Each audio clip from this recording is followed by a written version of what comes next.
Assalamualaikum warahmatullahi wabarakatuh. Alhamdulillahi rabbil alamin. Nahmaduka Allahumma ala ni'amin yu'dinul hamdu bizdiyadiha.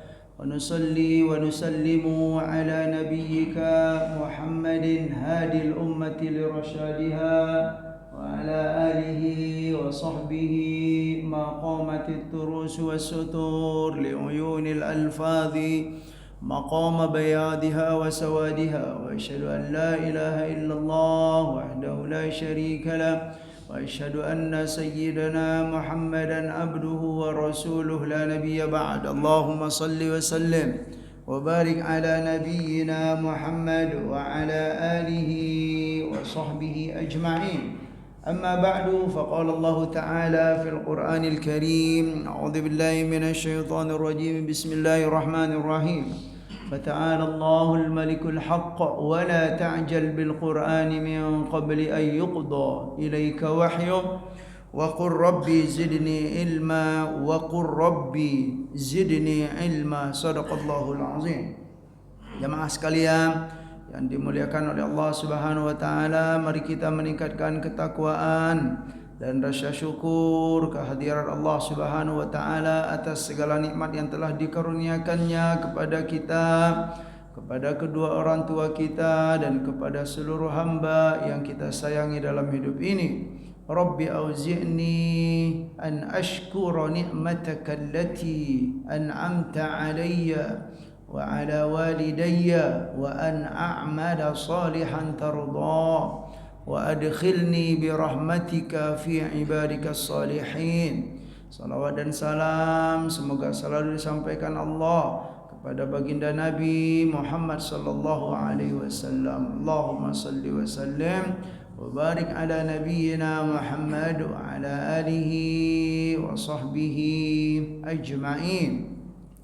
Sebelum pengajian ini kita lanjutkan, saya secara pribadi dan atas nama keluarga mengucapkan kepada salah seorang di antara jemaah kita yang sudah tiba gitu dari berhaji gitu, Pak Rizal, kemudian atau kalaupun ada selain beliau yang saya tidak tahu, alhamdulillah selamat sudah nyampe ke tanah air kembali. Kemudian semoga haji yang mabrur, pulang dari berhaji salimin ghanimin. Salimin itu selamat, tidak ada kurang sedikit apapun gitu Pak tidak ada yang cacat sedikit pun.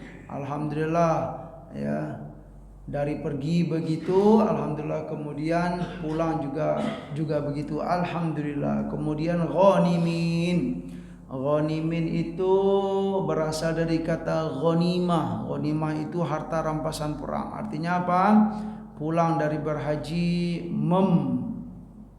membawa segudang kebaikan dan keberkahan dari Al-Baitillahil Haram. Amin, Allahumma amin. Untuk beliau secara khusus dan untuk seluruh kaum muslimin dan para jamaah haji yang sudah tiba di tanah air. Alhamdulillah.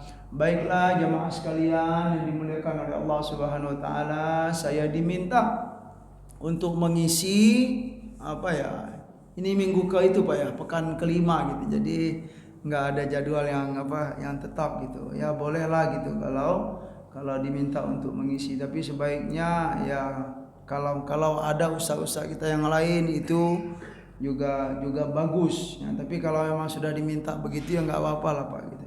Saya pun susah untuk menghindar gitu Pak alhamdulillah. Untuk mengisi kita akan mencoba sedikit mengenal bahwa dalam Islam itu ada namanya fikih prioritas Pak. Fikih itu artinya paham. Jadi kalau kita mendengar kalimat fikih itu artinya apa? Faham. Cuman pahamnya lebih detail gitu. Gitu. Fikih itu kata-kata fikih Ya, misalnya fikih, misalnya ada seseorang yang punya ilmu komputer yang detail sekali gitu. Berarti apa? Dia punya fikih komputer. Ada orang yang ahli dalam bidang perminyakan misalnya, berarti apa? Fikih perminyakan gitu loh, Pak. Nah, gitu dia ya. Yang yang sangat mengerti dalam bidang pertanian, berarti apa itu? Fikih pertanian. Begitu. Jadi fikih itu bukan hanya untuk hukum Islam saja. Dari sisi bahasanya, fikih ya. Fikih nuklir. Wah, ini bapak ini paham tentang nuklir gitu kan. Berarti apa? Beliau punya fikih nuklir. Nah, iya. Cuman yang biasa kita dengar fikih itu memang berkaitan dengan apa, Pak?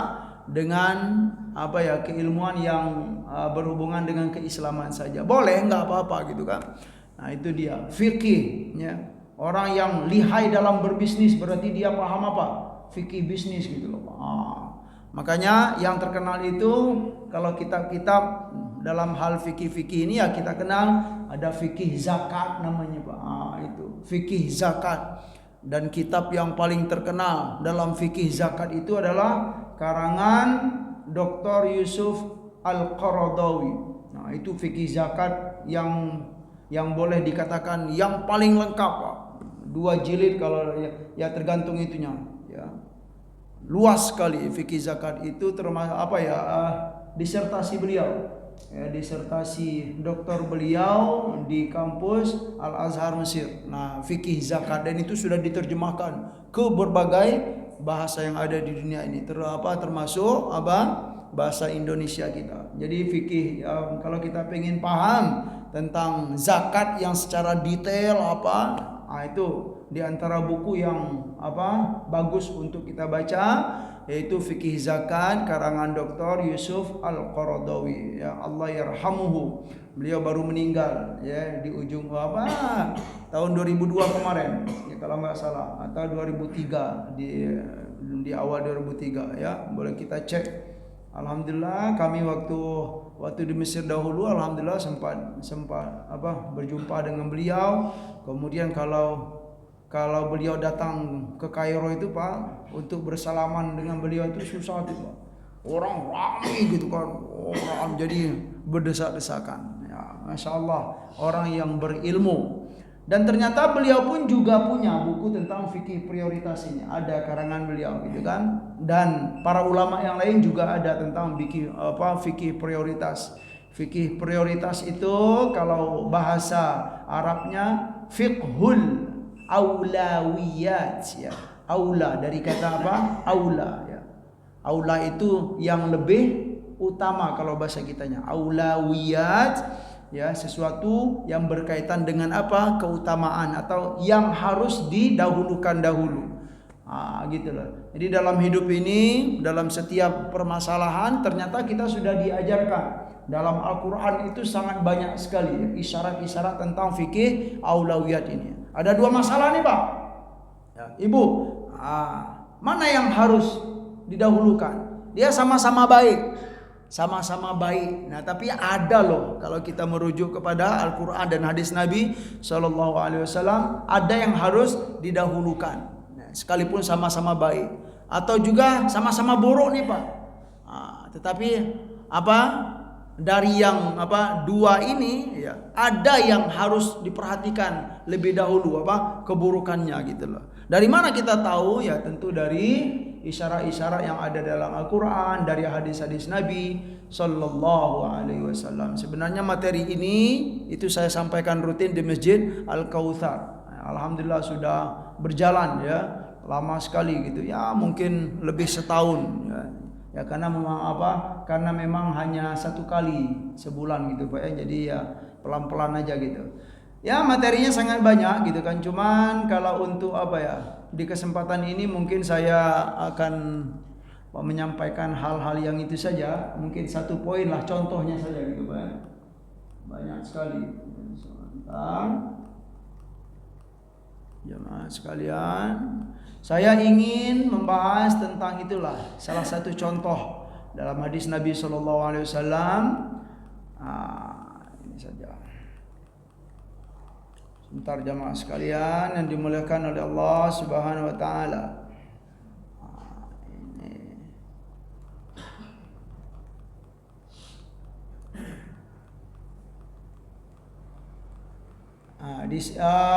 Saya akan mulai dari sini saja, bahwa Islam ya itu kalau dihadapkan dengan dua masalah nih Pak, atau dua perkara ya, saya mulai dari sini saja. Contohnya apa? Mau berperang atau mau berdamai? Itu kan Pak ya, dua pilihan ini Pak ya. Contohnya, maka bisa dipastikan ya pada awalnya ya, Islam itu pasti memilih berdamai, bukan berperang. Ini hebat Pak ya. Dan ini sebagai bukti ya, mungkin selama ini kita menganggap ya, memahami atau dapat pemahaman yang keliru bahwa Islam itu suka perang gitu loh Pak, pengacau ya, suka dengan kekacauan dan keributan. Mungkin selama ini kita memahami begitu, tetapi ternyata tidak ya, bahwa Islam kalau dihadapkan atau dengan dua pilihan, berperang atau as-silm atau perdamaian, maka bisa dipastikan ya, Islam memilih berdamai dahulu, bukan berperang. Jamaah sekalian sebentar. Ya, dan itu dilihat dari mana? Dari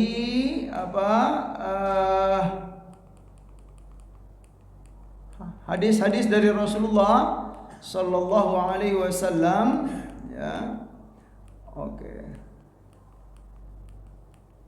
Nggak ketemu. Baik, kita itu aja kesimpulan yang pertama tadi sudah saya itu saja. Saya sudah sampaikan bahwa begitu jamaah sekalian yang dimuliakan oleh Allah Subhanahu wa taala, jika diberikan dua pilihan, maka Islam pasti akan memilih ya berdamai, bukan berperang dahulu. Kapan? Ini dia ya. Kapan ya berperang itu diputuskan oleh Islam? Kalau memang sudah memenuhi syarat-syarat dan ketentuannya. Dari sini juga bisa kita simpulkan bahwa keputusan untuk berperang ya, jamaah sekalian, dalam Islam itu ketat sekali, bukan mudah untuk dilaksanakan. Ketat sekali, ada syarat-syaratnya. Itu dia ya, ada syarat-syaratnya, bukan sembarangan ya. Contohnya di antara contoh syarat ya yang harus dipenuhi kalau untuk berperang dalam Islam kalau kita tertindas ya Pak ya, kalau kita dizolimi itu, kemudian apalagi kalau kita diusir dari negeri kita, dari kampung kita, maka itu barulah diperbolehkan. Tapi kalau syarat-syarat itu belum terpenuhi, maka kita tidak boleh untuk memusuhi siapapun. Kita tidak boleh untuk melakukan peperangan. Kalau kita memaksa untuk memusuhi seseorang dengan tidak ada syarat-syarat itu Pak, maka kita yang tercela dalam Islam. Kita yang tercela loh. Iya, mungkin kita selama ini menganggap ini adalah baik menurut saya. Iya, boleh jadi menurut kita baik, tetapi menurut Islam tidak baik. Ya, kenapa? Karena syarat-syarat itu belum terpenuhi. Begitu jamaah sekalian yang dimuliakan oleh Allah Subhanahu wa taala. Ini contoh ada dalam surat Al-Baqarah ya. Wala taqtuluhum indal masjidil harami hatta yuqatilukum fihi fa in qataluukum faqtuluhum. Ini contoh, silakan lihat nanti ya dalam surat Al-Baqarah ayat 191 ya. Apa kata Allah Subhanahu wa taala? Wala taqtuluhum, jangan kamu bunuh mereka. Jangan kamu bunuh mereka di mana? Di Masjidil Haram. Sampai kapan? Itu Pak. Sampai kapan? Hatta yuqatilukum fihi. Sampai mereka kaum musyrikin ya, yuqatilukum fihi, berusaha untuk membunuh kalian. Berarti siapa yang dulu nih Pak? Orang muslim atau orang musyrikin ini? Orang musyrikin. Yang jelas pesan Allah ya, la taqtuluhum wa la taqtuluhum, jangan kalian membunuh mereka kaum musyrikin di Masjidil Haram kalau dalam ayat ini. Tetapi sampai kapan kata Allah? Hatta yuqatilukum fihi, sampai jika mereka berusaha untuk memerangi kalian ya. Terus diperjelas oleh Allah Subhanahu wa taala, fa in qataluukum jika mereka menyerang untuk membunuh kalian, faqtuluhum, maka serang pulalah mereka. Maka apa? Serang pulalah mereka, maka bunuh pulalah mereka. Jelas sekali Pak ya. Berarti apa kata Allah? Jangan kalian membunuh mereka di Masjidil Haram sampai nunggu dulu nih Pak. Nunggu dulu, seolah kita itu apa? Nunggu dulu sampai apa? Sampai mereka membunuh kalian, menyerang kalian. Jika mereka menyerang kalian, maka serang pulalah mereka. Berarti bukan Islam yang memulai ya. Kita nggak boleh memulai keburukan ya. Dalam Islam itu nggak boleh Pak. Kecuali kalau kita ditindas, kalau kita diusir, kalau kita dizolimi, itu baru. Bahkan diperjelas apa? Ini dinampakkan oleh Allah Subhanahu wa taala keramahannya Islam. Ya, wa in janahu lis-salmi fajnah laha wa tawakkal 'ala Allah. Kalaupun setelah mereka menyerang kita misalnya, ya memusuhi kita, kemudian setelah itu wa in janahu lis-salmi, jika mereka kaum-kaum musyrikin ya itu apa? Menawarkan kepada kita untuk berdamai, Pak. Apa kata Allah? Fajnah laha, maka terimalah perdamaian tersebut. Jangan balas dendam gitu loh, Pak. Padahal mereka yang apa? Yang memulai. Itu dia. Sangat jelas sekali ramah dan santunnya Islam. Mereka yang memulai, memusuhi, menyerang, membunuh, itu disampaikan oleh Allah, faqtuluhum. Kalau memang apa? Mereka yang memulai, kita pun harus siap. Ya. Selanjutnya jika mereka berusaha ya menawarkan untuk berdamai, kita pun fajnah laha, ya, berdamailah. Maka kita dianjurkan untuk menerima ya apa istilahnya permintaan tersebut. Tetapi di balik itu apa? Wa tawakkal 'ala Allah. Dan apa? Menerima perdamaian tersebut apa Pak? Dengan bertawakal kepada Allah. Kenapa bertawakal kepada Allah? Boleh jadi ya perdamaian itu apa? Seolah-olah apa ya? Kayak siasat. Boleh jadi mereka akan mengulang lagi. Tapi enggak apa-apa. Tawakal saja kepada Allah Subhanahu wa taala. Allah Maha mengetahui dan Allah Maha mendengar apa yang ada dalam hati mereka. Tapi secara zahir subhanallah, ramah dan santunnya Islam. Bukan yang memulai kemudian kalau diajak berdamai apa? Fajnah laha, maka terimalah ya untuk berdamai tersebut. Ini sebagai bukti bahwa jamaah sekalian, ya kalau judulnya ditulis oleh para ulama di sini asilmu ya aula minal harbi. Ini kalau bahasa apa? Bahasa kitanya apa? Asilmu itu adalah perdamaian.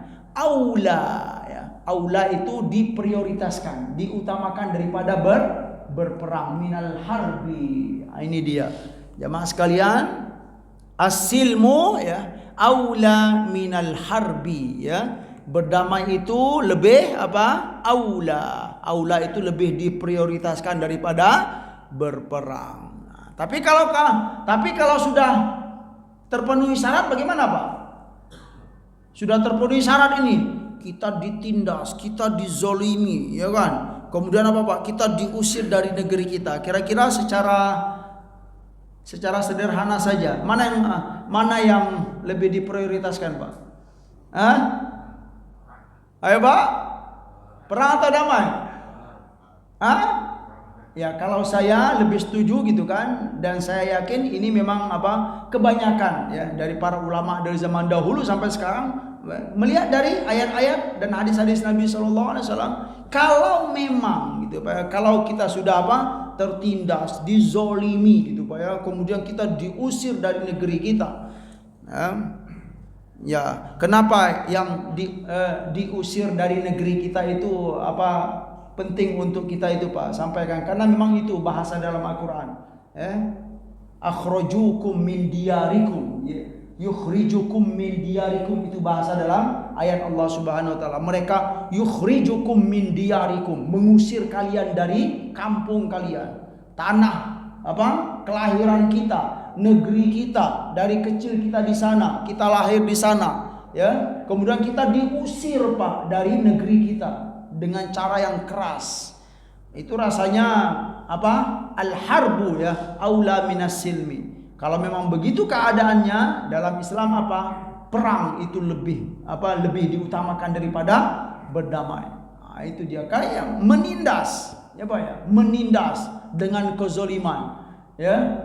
Maka ya sangat jelas, tetapi yang penting untuk kita ketahui itu pada awalnya Islam pasti memilih. Kalau memang tidak ada, ya, kalau masih ada jalan untuk berdamai, untuk apalagi bermusyawarah, maka Islam pasti akan memilih berdamai dahulu. Jamaah sekalian yang dimuliakan oleh Allah Subhanahu wa taala, ya, ini dalam Islam perdamaian adalah, ya, asal dan asas dalam kehidupan, bukan perang. Adapun cara kekerasan dan kekuatan perang itu adalah keadaan pengecualian. Nah, bahkan itu Bapak, keputusan berperang itu pengecualian, bukan hal yang utama, tidak. Ya, yang terkadang terpaksa untuk diterapkan. Nah, ini bahasa para ulama. Ya, berperang itu apa? Terpaksa, kalau memang sudah enggak bertemu lagi, ya, kata damai untuk kata sepakat. Begitu, jamaah sekalian. Baiklah, saya langsung untuk mengambil contoh. Nah, biar kita lebih itu Pak, ya. Ini dia.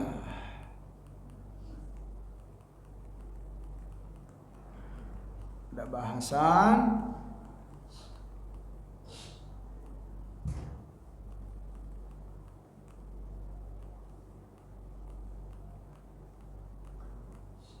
Bentar jemaah, ini dia. Oh, enggak, ini tentang beramal. Nah, langsung saja, memaafkan dan ya.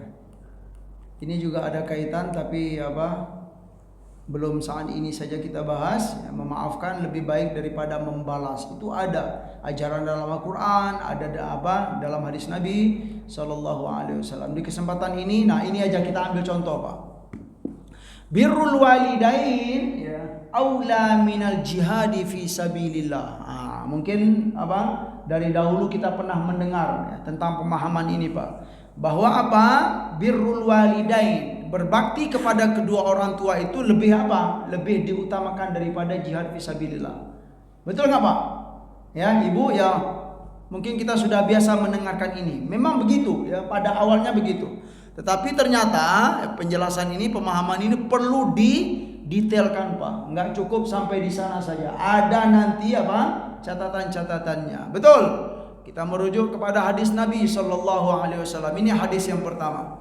An Abdillah bin Umar radhiyallahu anhu qala rajulun lin Nabi Sallallahu Alaihi Wasallam. Dari Abdullah bin Umar radhiyallahu anhu, beliau berkata, ya, qala rajulun lin Nabi Sallallahu Alaihi Wasallam. Suatu hari ada seorang laki-laki berkata kepada Nabi kita Sallallahu Alaihi Wasallam. Apa kata dia Pak?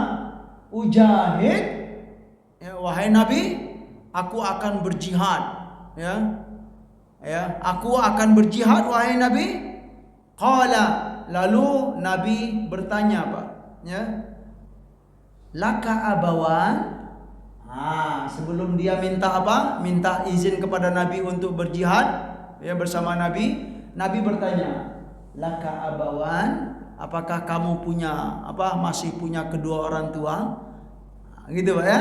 Apakah kamu masih punya kedua orang tua? Kata Nabi. Seorang laki-laki itu berkata, qala na'am. Ya Pak, kalau dia menjawab, iya wahai Nabi, saya masih punya kedua orang tua. Qala, lalu Nabi menjawab, fafihima fajahid. Ini hadis yang pertama. Kalau memang kamu masih punya kedua orang tua, fafihima, dan kepada keduanya fajahid, maka kamu berjuanglah.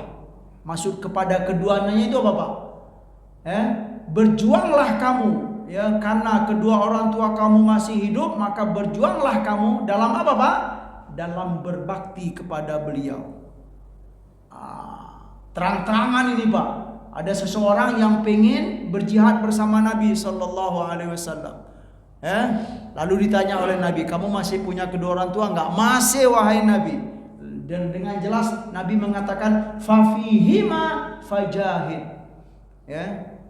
Maka dengan apa? Pada kedua mereka lah kamu berjihad. Maksudnya apa? Berjihadlah kamu dengan berbakti kepada kedua orang tua kamu. Itu hadis yang jelas. Yang pertama, jemaah sekalian yang dimuliakan oleh Allah Subhanahu wa taala. Yang kedua, hadis yang kedua.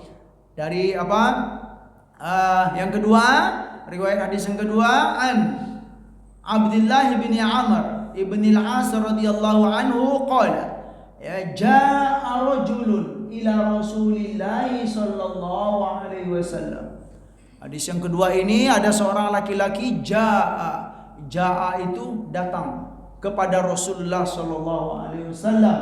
Rasulullah sallallahu alaihi wasallam faqala, lalu seorang laki-laki itu, sahabat itu berkata kepada Nabi, jitu ubayyi'u 'alal hijrati.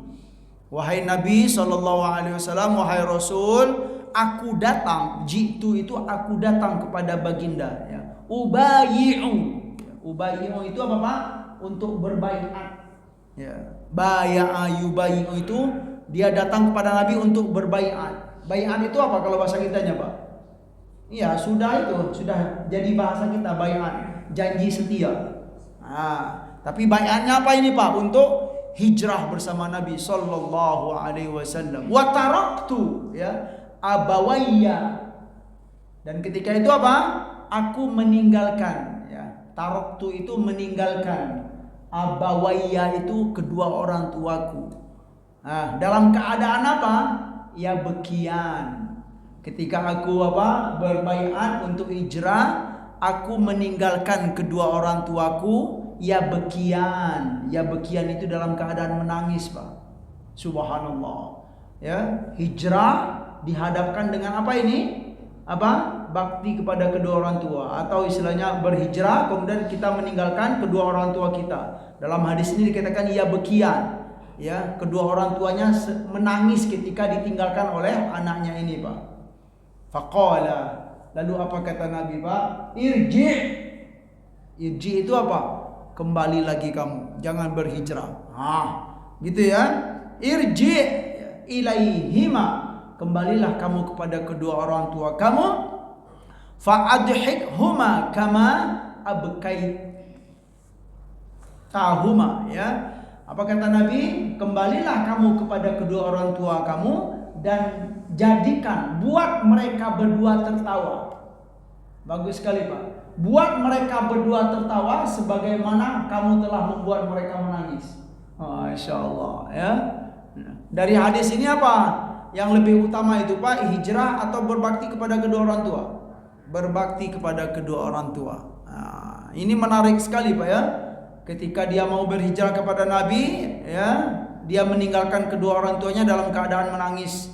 Lalu diketahui oleh Nabi, apa kata Nabi? Kembali lagi kamu, jangan berhijrah. Hijrah itu Pak, kalau kita rujuk kepada hukum Pak, hukumnya apa? Wajib loh.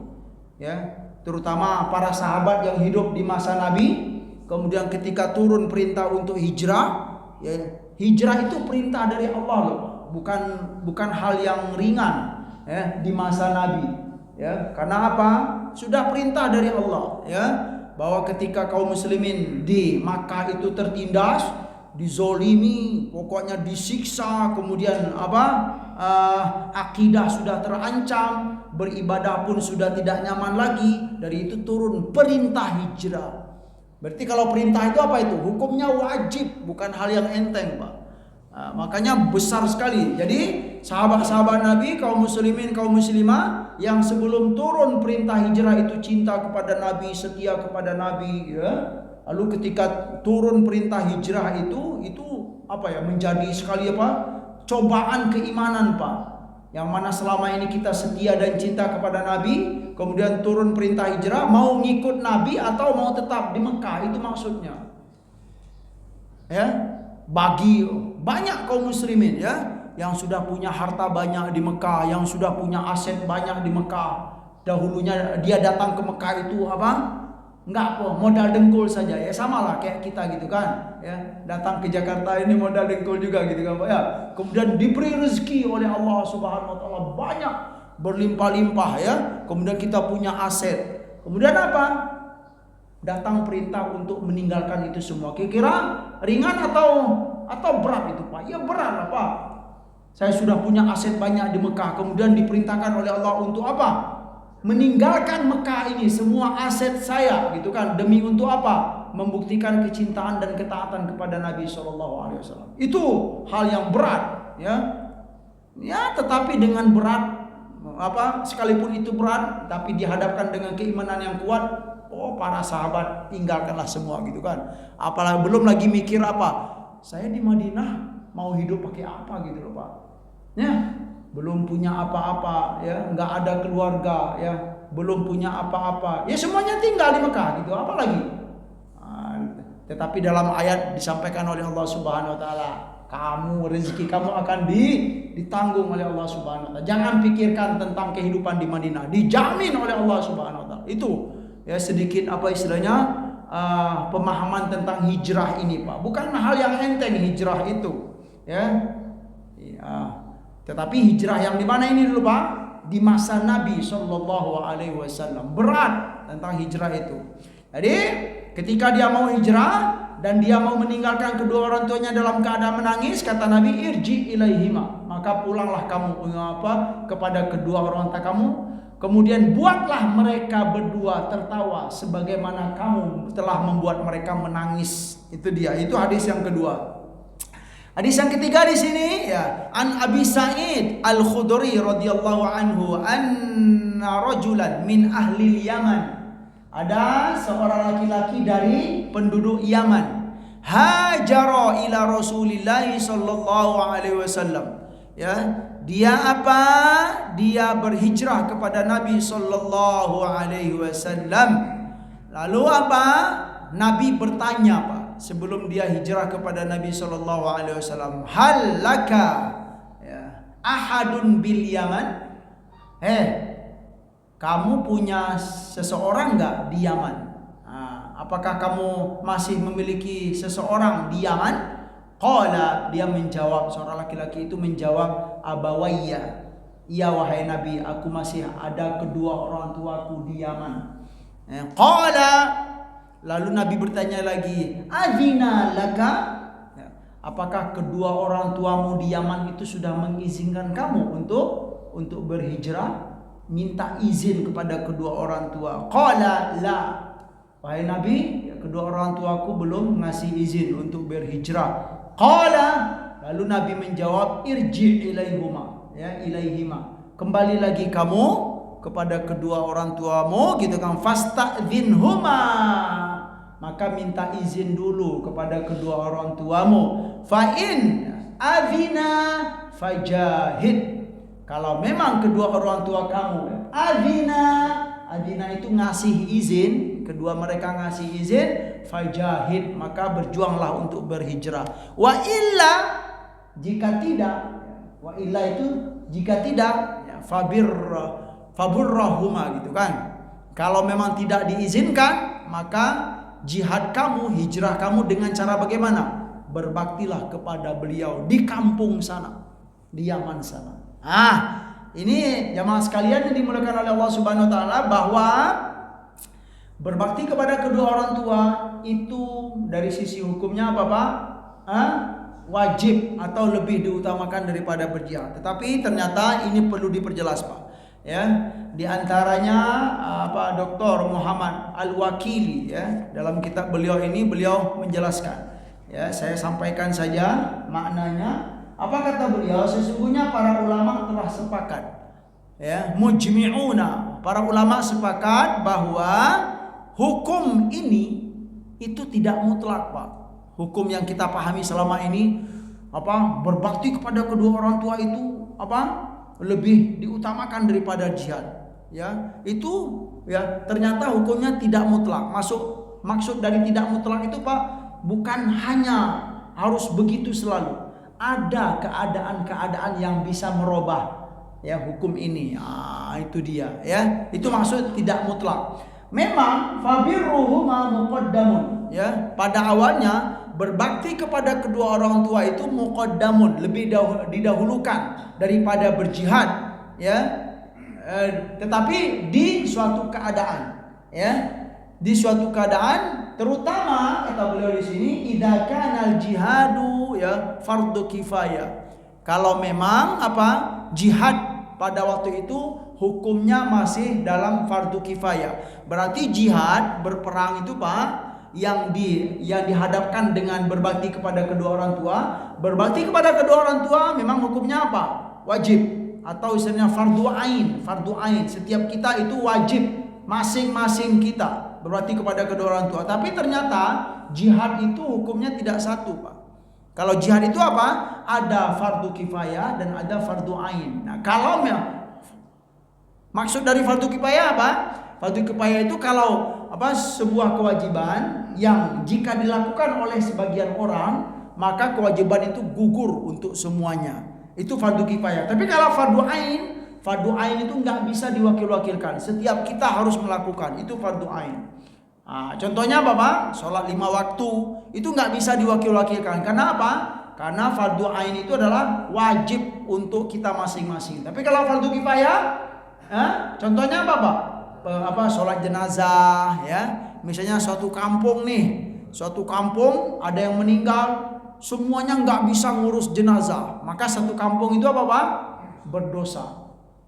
Tetapi ya ada satu kampung yang gede, kemudian ada yang meninggal, ada cuma 2 orang yang bisa ngurus jenazah. Maka dengan kebaikan 2 orang ini dosa sekampung itu gugur semua. Masya Allah, mulia sekali. Ya, hanya dengan 2 orang ini. Itu maksudnya fardu kifayah. Nah, terus jamaah sekalian, terutama kata beliau di sini gitu kan, ya para ulama juga memahami begini bahwa kalau memang berbakti kepada kedua orang tua itu dihadapkan dengan jihad fardu kifayah. Maksud jihad fardu kifayah itu apa ya? Kalau boleh kita contohkan sekarang itu Pak. Kalau contohnya sekarang itu kita yang berada jauh dari Palestina, dari Gaza, ya Pak ya. Nah, semua kita sebagai kaum muslimin pengen membantu saudara kita di Gaza, ya, atau kita pengen membela Masjidil Aqsa, ya kan, kemerdekaan Masjidil Aqsa. Tetapi mudahkah kita untuk menuju ke sana, Pak? Enggak. Pada awalnya membela Masjidil Aqsa, membela saudara kita itu hukumnya pada awalnya fardu ain. Setiap kita wajib untuk membela. Tetapi karena keadaan maka turun hukumnya menjadi fardu kifayah, Pak. Ya, karena memang kita belum mampu untuk datang ke sana. Berbagai prosedur-prosedur itu harus dilewatkan, bukan mudah. Ya, maka itu turun dari fardu ain menjadi fardu kifayah. Begitu jamaah sekalian yang dimuliakan oleh Allah Subhanahu wa taala. Tetapi kalau memang jihad itu menjadi fardu ain, contoh jihad menjadi fardu ain itu kapan, Pak? Itulah hamba Allah yang ada di Palestina, terutama yang ada di Gaza, itu menjadi fardu ain bagi mereka, bukan fardu kifayah lagi. Kenapa? Karena memang beliau sudah ada di medan peperangan, maka menjadi fardu ain. Nah, berarti maksudnya apa? Kalau kita nih contohnya, kita yang fardu kifayah, jihad fisabilillah itu jadi fardu kifayah bagi kita. Kemudian kita pengen untuk pergi ke Palestina misalnya, ke Gaza misalnya, ya. Kemudian masih ada kedua orang tua. Nah, itu dia. Ini contoh hadis yang tadi gitu kan. Nah, berarti sebelum kita untuk pergi, kita harus izin dahulu. Kemudian jangan sampai kedua orang tua kita keberatan.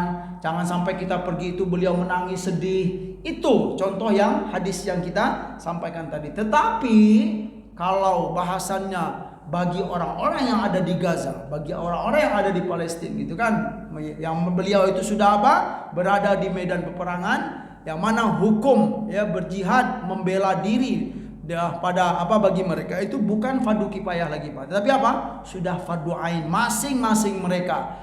Maka kalau sudah dihadapkan dengan fardu ain, para ulama mengatakan birrul walidain di sini Pak? Bisa turun, Pak. Harus yang didahulukan fardu ainnya dahulu gitu kan. Istilahnya berjihad karena keadaan. Begitu. Jamaah sekalian yang dimuliakan oleh Allah Subhanahu wa taala, di sini beliau juga menjelaskan amma idza asbaha fardu ain bi an ta'arradat biladul muslimin lil udwan. Ya, apabila kalau sudah berubah hukum berjihad membela diri itu dari fardu kifayah dia berubah menjadi fardu ain, maka apa? Fa fi hadhil hala, dalam keadaan ini, fa fi hadhil hala, maka dalam keadaan ini tu'tal asbaqiyah lil jihadi. Maka apa? Yang diprioritaskan atau prioritas itu tu'ta diberikan kepada siapa? Kepada apa ini Pak? Kepada berjihad fisabilillah, bukan birrul walidain lagi. Nah, itu dia. Karena apa? Keadaan loh Pak. Tapi ingat, kalau dasarnya, pemahaman dasarnya iya. Tetapi ternyata maksud pemahaman dasarnya itu kalau memang berjihad pada waktu itu masih dalam posisi fardul kifayah. Nah, contoh fardul kifayah itu apa Pak? Kita yang semulanya berjihad membela Masjidil Aqsa, ya itu apa? Fardu ain setiap masing-masing kita. Cuman kita tidak mampu untuk pergi ke sana, belum mampu dengan berbagai halangan dan prosedur. Kemudian dia apa? Berubah menjadi fardu kifayah. Semulanya fardu ain berubah menjadi fardu kifayah. Maksud dari fardu kifayah itu apa, Pak? Dengan berjuangnya saudara kita yang ada di Palestina, ya, kewajiban itu gugur. Masya Allah. Kira-kira saudara kita yang berjuang di Palestina itu berjasa enggak? Kalau mereka enggak berjuang, ya, Bapak Ibu, kalau mereka juga tidak berjuang membela Masjidil Aqsa, maka hukumnya apa? Kita seluruh di dunia ini apa? Berdosa loh. Nah, itu, ya, itu pemahamannya Pak. Kita kalau mereka enggak berjuang juga gitu kan, maka seluruh kaum muslimin dan kaum muslimah seluruh dunia itu apa? Berdosa. Kenapa? Fardu kifayah. Itu contohnya tadi ngurus jenazah suatu kampung, ya kan? Satu kampung kalau nggak ada yang bisa ngurus jenazah, maka sekampung itu berdosa Pak. Cuman karena ada beberapa orang, 3 orang, 4 orang yang bisa ngurus, ya, sekampung itu misalnya 200 orang. Dengan kebaikan 4 orang ini semuanya gugur dosa itu Pak. Jadi terwakilkan, alhamdulillah. Berarti mulia sekali saudara kita yang berjuang, ya, di Masjidil untuk membela Masjidil Aqsa. Kalaupun ada, ya sekarang itu Masjidil Aqsa itu kan bukan Gaza Pak. Gitu Pak Ustadz misalnya gitu Pak, ya. Ada yang bertanya, Masjidil Aqsa itu kan bukan di Gaza. Berarti apa? Kita belum paham dengan istilah permasalahan yang ada di Palestina, ya Pak ya. Gaza itu termasuk apa? Titik yang terakhir, bagian terakhir dari Palestina. Kalau Gaza itu sudah dikuasai, dihabisi semua Pak, itu semuanya akan lenyap lah, bisa dikuasai. Dari itu ya sebenarnya berjuang di Gaza, mempertahankan diri di Gaza, mempertahankan itu memperjuangkan ya Masjidil Aqsa yang sebenarnya, itulah sebenarnya. Gitu jemaah sekalian. Berarti apa? Berbakti kepada kedua orang tua itu bisa berubah dengan apa? Dengan keadaan. Kalau memang berjihad di jalan Allah itu sudah berubah dari fardu kifayah dia menjadi fardu ain.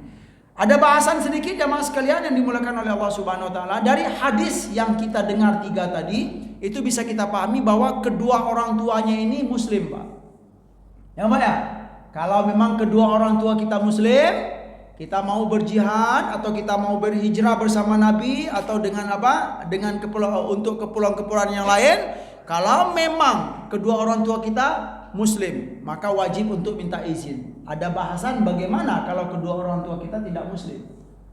Kira-kira gimana Pak? Ada masa untuk berperang, berjihad fisabilillah nih, ya. Berjihad fisabilillah. Suatu masa misalnya kita dihadapkan dengan berjihad fisabilillah. Kemudian syarat-syarat jihadnya sudah terpenuhi misalnya. Ya, kemudian tidak ada lagi yang diragukan, ya. Pemimpin kita sudah memutuskan kita untuk berjuang di jalan Allah Subhanahu wa taala. Kemudian ketika itu ada seorang hamba yang mau berjihad ini, kedua orang tuanya bukan muslim, Pak. Non muslim. Nah, kira-kira bisa ditebak enggak? Apa hukum minta izin kepada kedua orang tua kita itu, Pak? Ya, ternyata menurut para ulama tidak perlu izin. Kenapa tidak perlu izin kedua orang tua kita? Ya, karena apa? Bisa bisa dipastikan, ya. Kalau kita berjuang di jalan Allah untuk membela agama Allah, membela Islam, ya, sedangkan beliau itu bukan beragama Islam, kira-kira keputusannya mendukung atau menolak itu Pak. Kalau kita minta izin, Ya, bisa dipastikan mereka akan menolak. Jangan kamu berjuang di jalan Allah itu, jangan. Kenapa? Karena beliau sendiri bukan beragama Islam. Nah, jadi kata para ulama di sini pemahamannya, kalau memang kedua orang tua kita belum berislam, kemudian kita berjuang di jalan Islam atau fisabilillah yang kita pahami, maka izin kedua orang tua kalau pada waktu itu tidak diperlukan. Enggak harus kamu minta izin kalau memang begitu keadaannya. Tapi kalau kedua orang tua kamu sudah berislam, muslimah ini, beliau dua-duanya Islam, maka wajib untuk minta izin. Dan itu pun kalau hukum jihadnya fardu kifayah. Tapi kalau sudah fardu ain, negeri kita sudah dihantam oleh musuh, kemudian kita harus semuanya berjuang, itu bisa berubah. Birrul walidain harus mengalah dahulu. Berjuang fardu ain itu diprioritaskan dalam al-Islam. Mungkin sekian jemaah sekalian yang dimuliakan oleh Allah Subhanahu wa taala. Terima kasih atas segala perhatian, mohon maaf atas segala kekurangan. Semoga pemahaman ini bisa kita pahami dan kita tidak salah paham. Sekali lagi, di saat kita bicara tentang jihad, berjuang fisabilillah, jangan dianggap bahwa Islam itu suka berperang. Tidak, Pak, keliru ya. Saya sering menyampaikan di banyak-banyak masjid, di mimbar-mimbar saya sampaikan. Ya, karena kita pengen meluruskan pemahaman ya. Islam kalau ditawarkan berperang atau berdamai, pasti Islam memilih berdamai, bukan berperang dahulu. Kapan kita boleh berperang? Kalau sudah ada syarat-syaratnya. Kita diserang, kita diancam, kita ditindas, kita dizolimi, kita diusir dari negeri kita, baru diperbolehkan untuk berperang. Subhanakallahumma wa bihamdika asyhadu an la ilaha illa anta astaghfiruka wa atubu ilaik. Wa sallallahu ala nabiyyina Muhammad wa ala alihi wa sahbihi wa sallam wa akhiru da'wana alhamdulillahi rabbil alamin. Wassalamualaikum warahmatullahi wabarakatuh.